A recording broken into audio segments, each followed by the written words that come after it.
Hey y'all, it's Stacy with SouthernBite.com. Today I'm back with one of my family's most favorite and easiest salad dressing recipes. This is my sweet and tangy mason jar salad dressing. It's a mouthful, but it's so easy, I promise. We're going to start with just a mason jar. You know, a lot of dressing recipes can be super complicated. You have to have a blender or a food processor. Literally all we're gonna do is we're gonna pour everything into this mason jar and shake it up. We're gonna start with half a cup of vegetable oil. Now, believe it or not, vegetable oil in many cases is made up primarily of soybean oil, which has a super mild flavor, and it makes it perfect for this dressing because we allow all the other ingredients to come through. We get their flavors rather than the flavor of the oil itself. We're gonna add half a cup of apple cider vinegar. This vinaigrette gives us that tangy flavor. You're gonna have some sweet and savory components.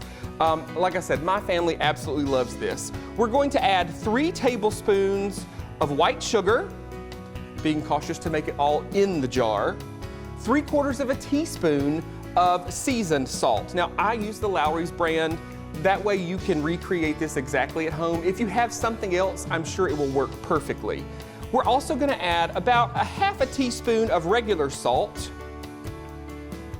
This is a 1/4 teaspoon of ground mustard. This is gonna add flavor. It's gonna help emulsify the dressing a little bit, but as a vinaigrette, it's not gonna stick together really well, so you're gonna wanna shake it right before you serve it.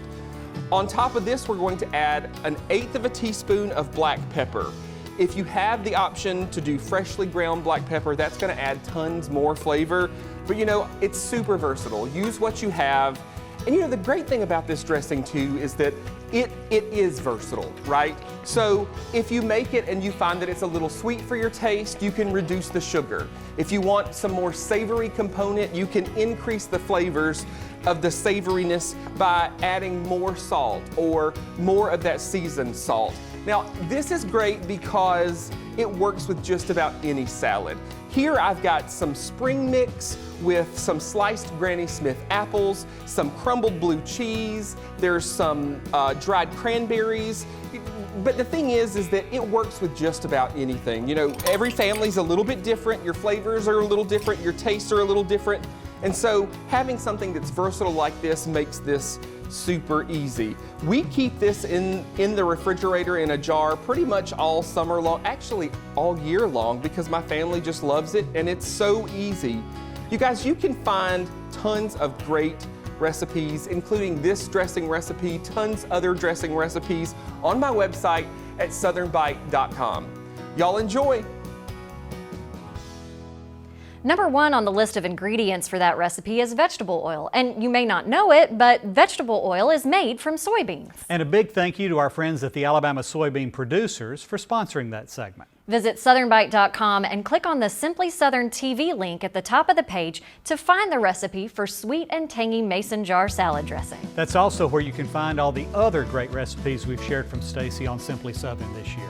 Well, that's going to do it for us this week on Simply Southern. Come on back next time for a special episode we're calling Ain't in Alabama. That's right. We'll show you the diversity of American agriculture by featuring crops that ain't grown in Alabama, at least not on a large scale. I'm Kevin Worthington. And I'm Mary Wilson. We'll see you then.